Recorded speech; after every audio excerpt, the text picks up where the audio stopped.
say colorism and racism are two different things.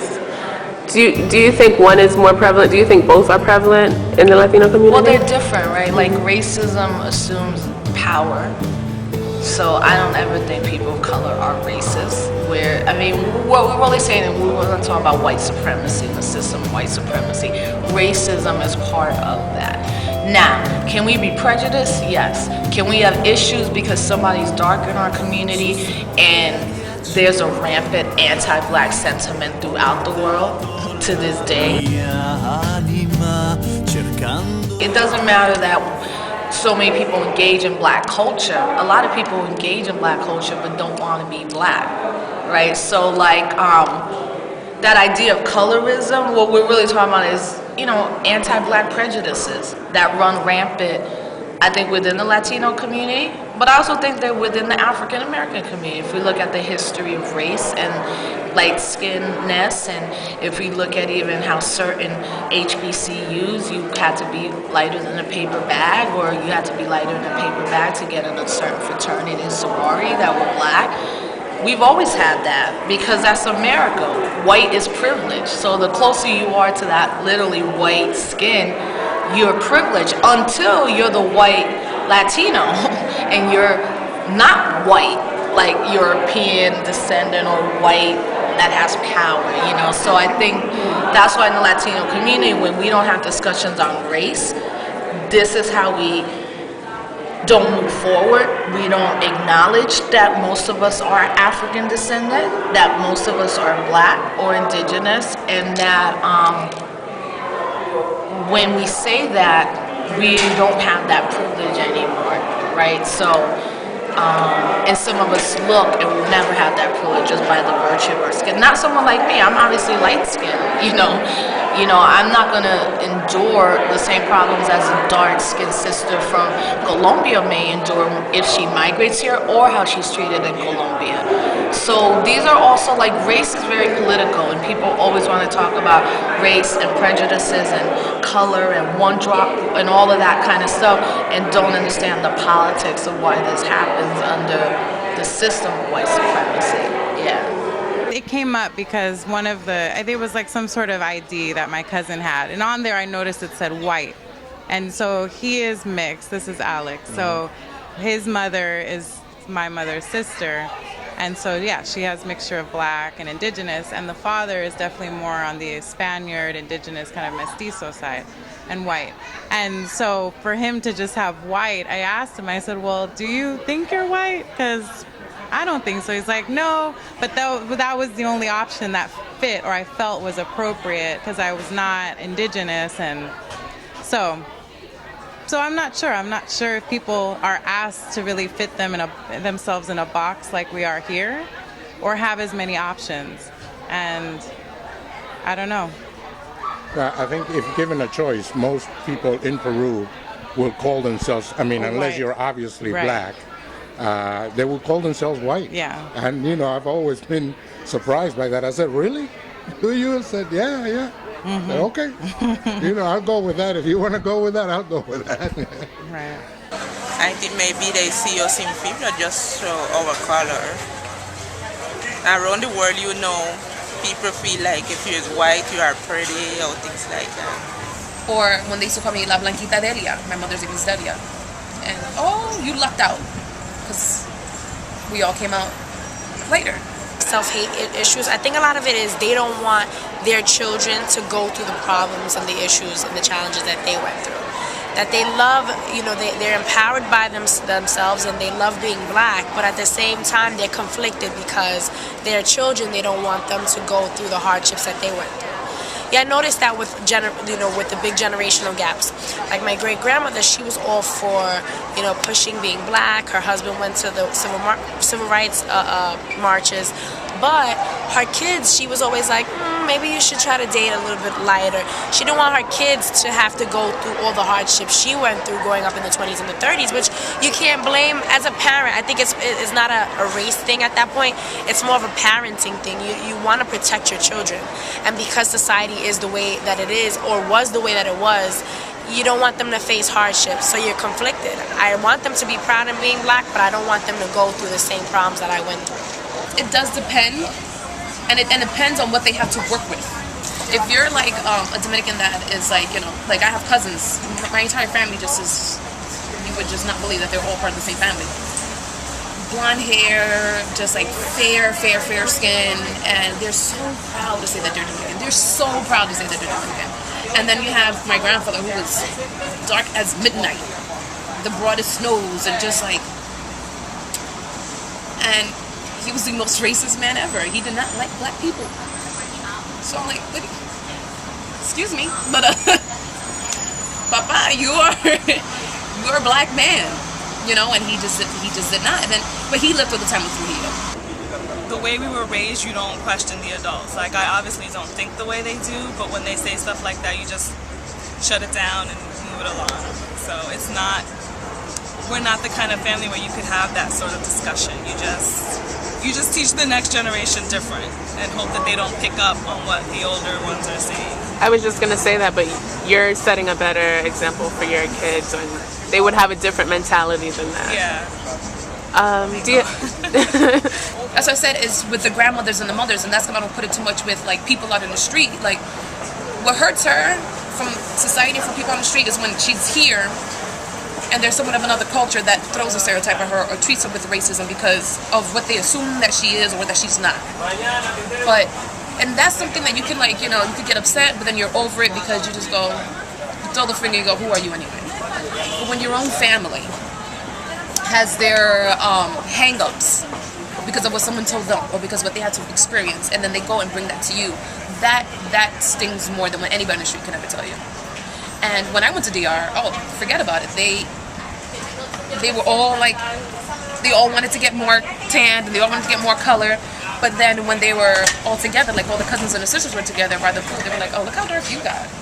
But with that like you better stand with that shade now. My father is like my color, slightly darker. My mother is on the lighter spectrum. And I know that there were race color issues when they got married, that her family wasn't happy about it, but whatever. But my color was never looked on as a negative thing.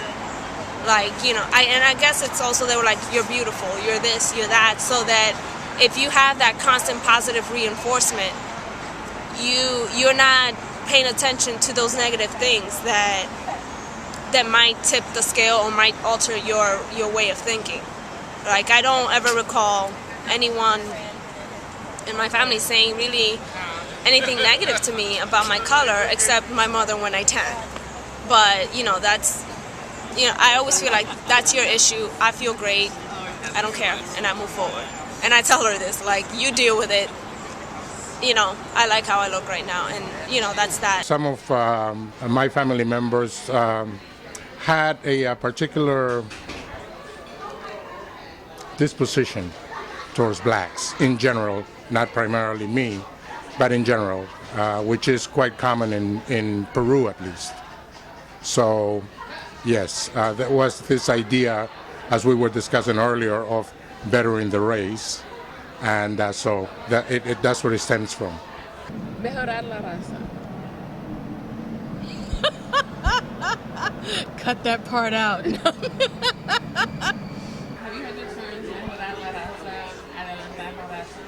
Oh, yes, I have indeed. Mm-hmm. Yes, I've had that said to me in my family. I remember the first time in New York, my grandmother was still alive, and I brought a girlfriend of mine to the house to have dinner with us. And after we left and took her home, I came back. I had my grandmother sitting at the dinner table waiting to tell me that I should better the race. So yes, I've heard that many times in many different contexts. And the girl is from where?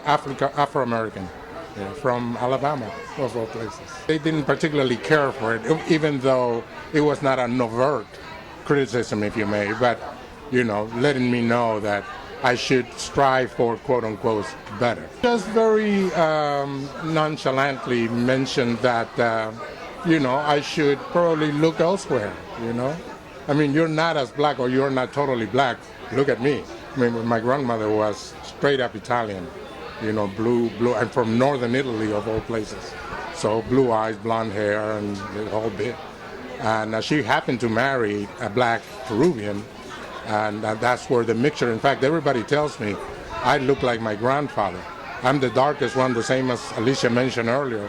I'm the darkest one in my family. If you were to look at my sister, you say, no, that's not your sister. But those are the mixtures that we have in Latin America. I just have to say those 3 words. And what does that bring to mind? Trujillo. Instantly. Instantly. When I think of those 3 words, that's the first person I think of. Because I know that during his reign as the terrorist of the Dominican Republic, that's really all I can call him. He was tyrannical and he was a horrible, horrible person. I mean, to begin with, he wore makeup to try to hide the complexion of his skin. But he also instituted a program where whites came to the Dominican Republic to whiten the race. There's 2 things of Blanqueamiento that people got to understand.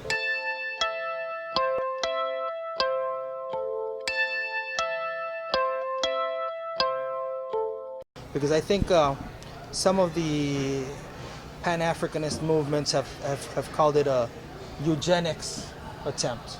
And I would disagree. I don't think it was. But what it was you had a very strong indigenous Afrodescendiente population, which, again, because of classism, you had low education, low skills, and of course, it never occurred to them, hey, guess what? If you educate them and you bring them up to speed, your society will work better, you know? But for them, it was easier to go, again, stereotypes. Oh, these poor, ignorant people, they can't produce. So we need to improve our population. We need to bring in more educated people. We need to bring in more people with skills, you know, architects, all these, you know, even just manual labor, but higher skilled manual labor. So they basically opened the gates to, especially, believe it or not, the Jews, the Middle East, because, you know, they had all those wars going on in the Middle East. So they said, hey, we got a place here that's a lot safer, you know. And believe it or not, it wasn't just Latin America. A lot of people talk about, you know, Dominican Republic, and they were trying to do Blanqueamiento. Haiti had this same policy. Haiti had a huge migration of Middle Eastern and Jewish people, and also Italians and stuff like that. So this opening the doors to allow for migration was called Blanqueamiento, because most of the migration was coming from Europe. But it wasn't an attempt to breed out the lower populations as much it was an attempt to bring more of what they considered skilled, more workable populations. And also they were creating a buffer zone, because they wanted a group that, you know, you've been oppressing this group for so many years.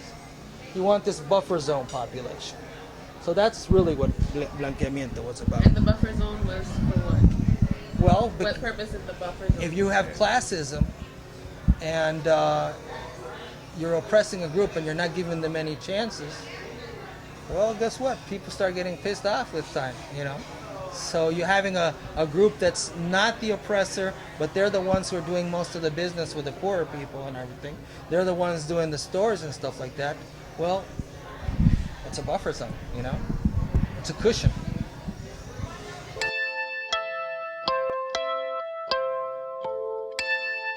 There were people like Libardo Gomez, a guy who wrote La Raza Antioqueña, the Antioqueña race in 1924.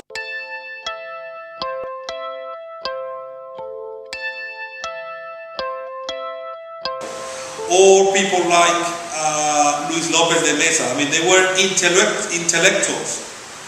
So what I'm saying is this. What I'm saying is Antioqueños learn to be what they are from their intellectual elite, from their intellectual establishment, from their own local regional intellectual establishment.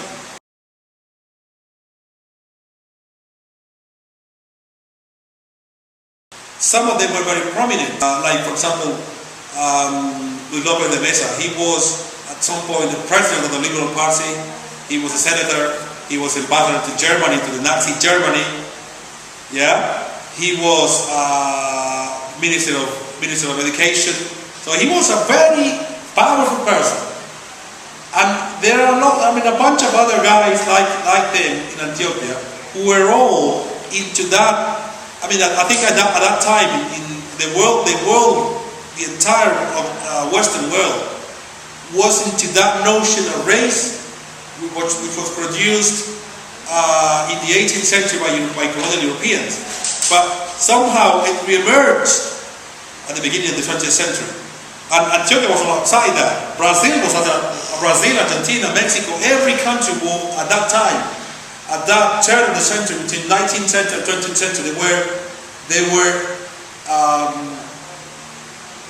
like coining, like defining their own racial national identity. Antioquia fell into this idea that the degradation of the Colombian race was due to black and Indian blood.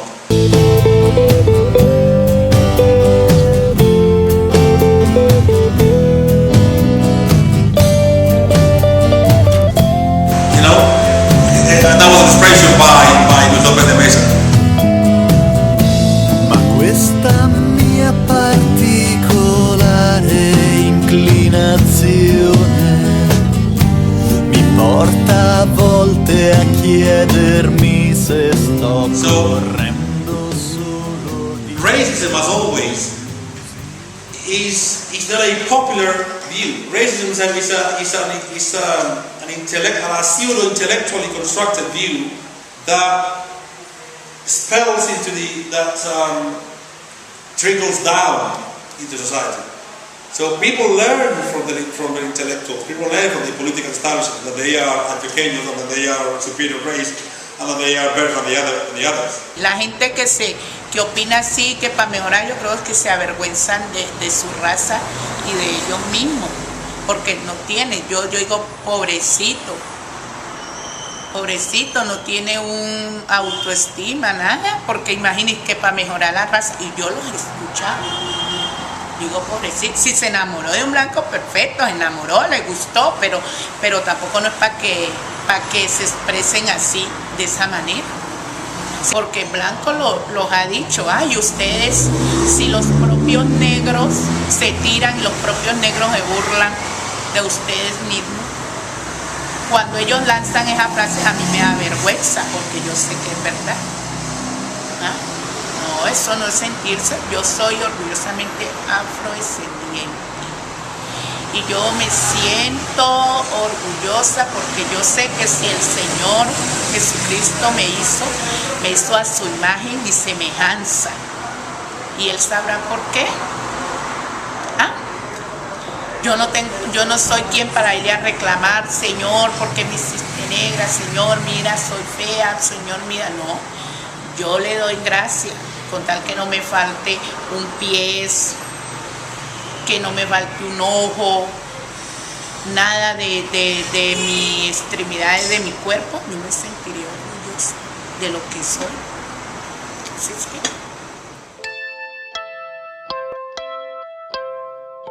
The media statement of the establishment is that white is better than black, you know, and it's from media that we get this idea that no, black don't sell.